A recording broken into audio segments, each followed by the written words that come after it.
Student, यह पाठ है किरणों का खेल।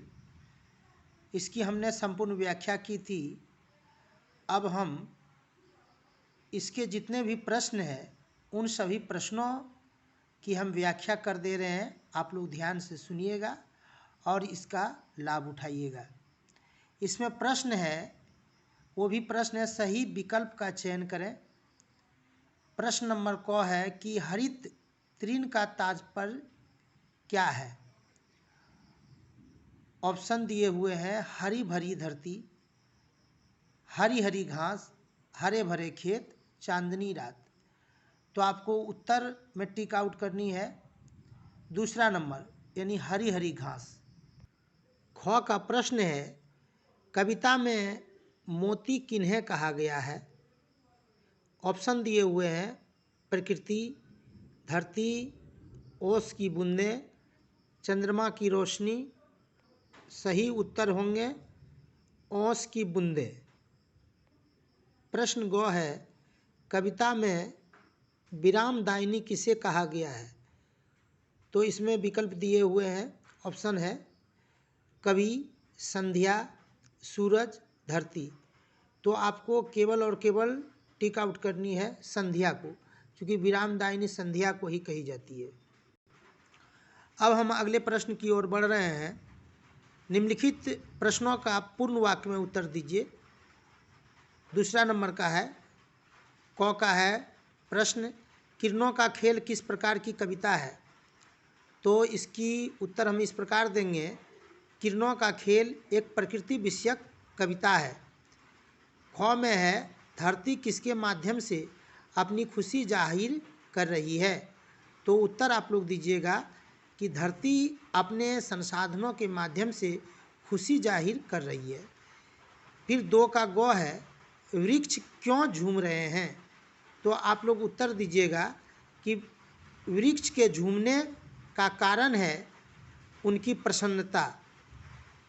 फिर 2 का घ है, सूरज मोती का उपहार कब बटोर लेता है। सूरज मोती का उपहार कब बटोर लेता है। उत्तर दीजिएगा आप लोग, सूरज सुबह होने पर मोती बटोर लेता है। ठीक है। 2 का अंग है, जल और थल में चांदनी बिछी होने का क्या तात्पर्य है। तो उत्तर दीजिएगा आप लोग कि जल और थल में चांदनी बिछी होने का तात्पर्य है कि चांदनी का दूर दूर तक फैला होना, यानी चांदनी का फैलाव हो गया है, यानी संपूर्ण दिशा प्रकाशमान हो गई है। अब देखिए 2 का चौ है, संध्या को विरामदायिनी क्यों कहा गया है। ठीक है, उत्तर लिखिएगा, संध्या को विरामदायिनी इसलिए कहा गया है क्योंकि उस समय सूरज ढल जाता है और धीरे धीरे सभी दिशाएं स्तब्ध होने लगती है। अब 3 के प्रश्न हैं, निम्नलिखित प्रश्नों के संक्षिप्त उत्तर दीजिए। 3 का क है, कवि ने किरणों के सौंदर्य का वर्णन किस प्रकार किया है।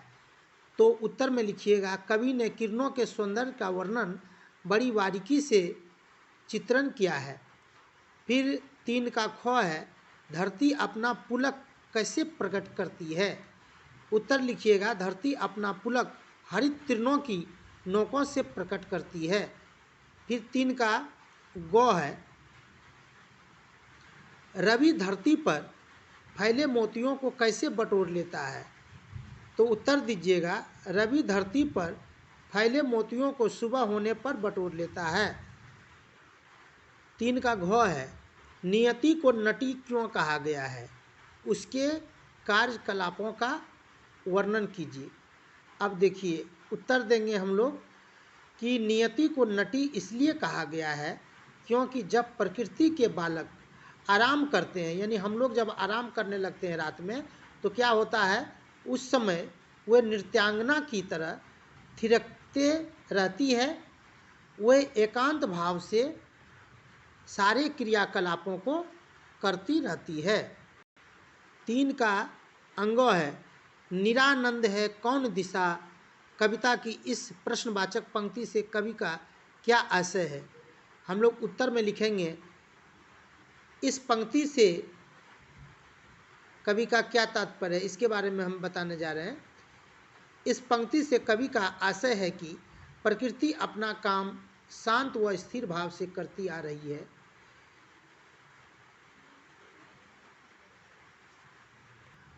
फिर भी कवि अपने आप से ये प्रश्न करते हैं, अच्छा ये तो बताइए कि ऐसी कौन सी दिशाएं हैं जो आनंदमय नहीं है।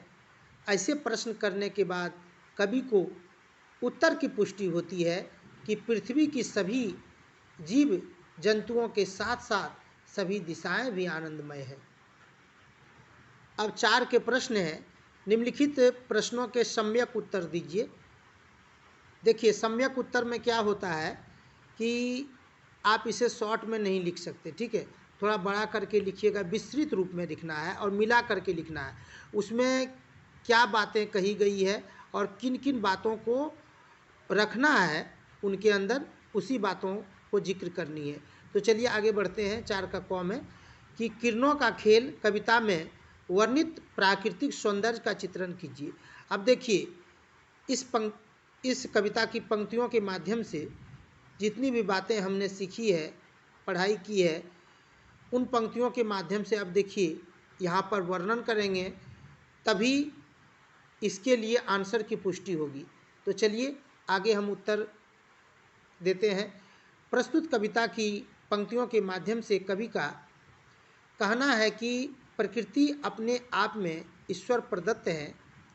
ये सारे जीव जंतुओं में खुशियाँ प्रदान करती हैं।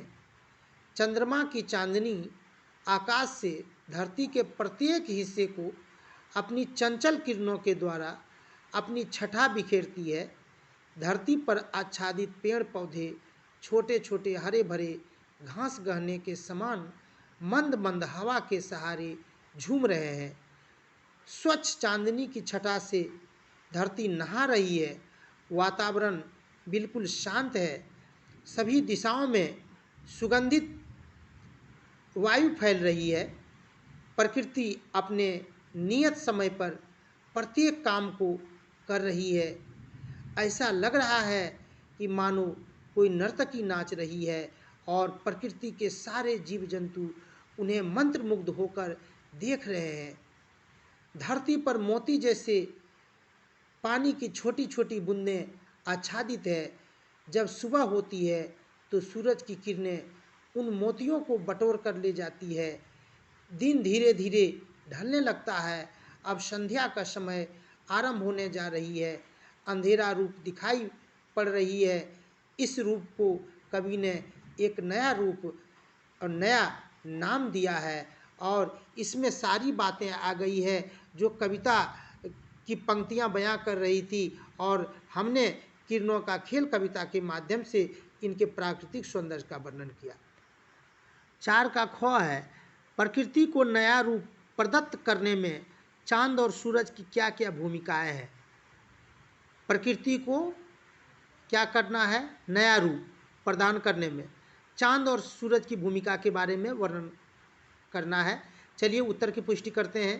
प्रस्तुत पंक्तियों के माध्यम से कवि कहते हैं कि चांद और सूरज के माध्यम से धरती की सभी दिशाएं खुशहाल है। चांद रात्रि में स्वच्छ चांदनी रूप बिखेर कर जल थल को रोशन बना देते हैं, जबकि दूसरी तरफ सूरज दिन में अपनी किरणों के माध्यम से सभी जीवों में एक ऊर्जा भरने का काम करते हैं। 4 का ग है, परिवर्तन प्रकृति का नियम है। प्रस्तुत कविता के आधार पर इस तथ्य की पुष्टि कीजिए। देखिए, हम अब इस तथ्य के बारे में बताने जा रहे हैं, ध्यान से सुनिएगा। इस बात की पुष्टि हम कविता की पंक्तियों के माध्यम से करते हुए पाते हैं कि प्रकृति के बिना कुछ भी संभव। रात में चांद की चांदनी से सारा ब्रह्मांड स्वच्छ एवं सुंदर लगने लगता है, जबकि दूसरी तरफ दिन में सूरज की किरणों के द्वारा सभी जीवों में ऊर्जा आ जाती है और आनंदमय होकर झूमने लगते हैं, खिलखिलाने लगते हैं और आनंदित होकर के भावविह्वल होने लगते हैं। 4 का घ है, पठित कविता के आधार पर बताइए कि प्रकृति से हमें कौन सी सीख मिलती है। अब देखिए, प्रकृति से हम लोग क्या सीख सकते हैं, इस कविता के माध्यम से आप लोगों ने कितनी जानकारियाँ हासिल की है, उसकी चर्चा अभी यहाँ पर करने की ज़रूरत है। चलिए हम यहाँ पर उत्तर दे रहे हैं, आप लोग ध्यान से सुनिएगा। कविता की पंक्तियों को ध्यान से पढ़ने पर हम ये पाते हैं कि वे अपने नियत समय पर सभी काम शांत भाव से करती है। किसी जीव को बिना तंग किए हुए हमेशा अपने काम के प्रति उत्तरदायी होते हैं। ये अपने आप को कभी थके एवं हारे हुए महसूस नहीं करती है, अपितु सभी जीवों को प्रेरणा देने का काम करती है। यानी हम इनसे, यानी प्रकृति से हम सीख सकते हैं। जिस तरह प्रकृति अपने आप में एक काम करते हैं, नियत समय पर काम करते हैं, उसी तरह हम लोग भी उन प्रकृति से सीख सकते हैं और अपने जीवन को खुशहाल बना सकते हैं। 5 में है, स्वप्रसंग व्याख्या कीजिए। क में है, बंद नहीं अब भी चलते हैं नियति नटी के कार्यकलाप, पर कितने एकांत भाव से, कितने शांत और चुपचाप। अब हम इसकी व्याख्या इस प्रकार करने जा रहे हैं, ध्यान से सुनिएगा। प्रस्तुत पंक्ति किरणों का खेल पाठ से ली गई है। दी गई प्रस्तुत पंक्तियों के माध्यम से कवि कहते हैं कि प्रकृति के जो नियम हैं वे हमेशा समय के अनुसार परिवर्तनशील है। उनकी समय हमेशा नियत होती है।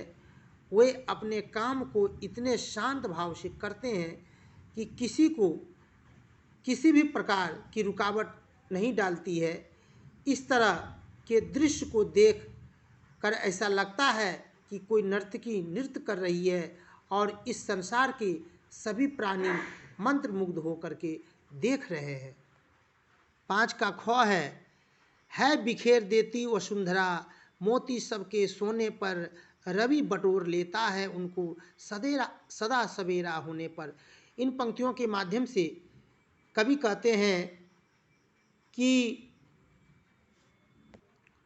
प्रकृति पृथ्वी पर जल की छोटी छोटी बूंदों को बटोर लेती है, जो मोती के समान सुंदर दिखाई देते हैं, और ये मोती सभी जीवों के सोने के बाद ही बिखेरती है। अब एक समय ऐसा आता है कि सुबह होती है और सूरज की किरणें उन पर पड़ती है, जिसके कारण पानी की छोटी छोटी बूंदें गायब हो जाती है। ऐसा लगता है कि मानो सूरज ने सभी मोतियों को बटोर कर ले गए हैं। अब देखिए, हम और शॉर्ट कर दे रहे हैं।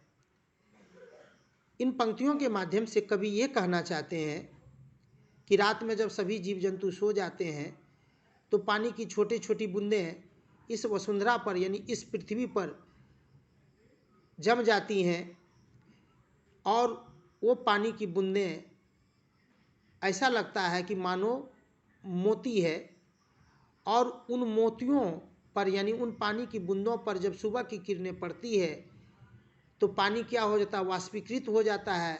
यानी पानी को, यानी उन मोती जैसे पानी को सूरज की किरणें बटोर कर ले जाती है। और ये कब ले जाती है, ये सुबह होने पर ही ले जाती है।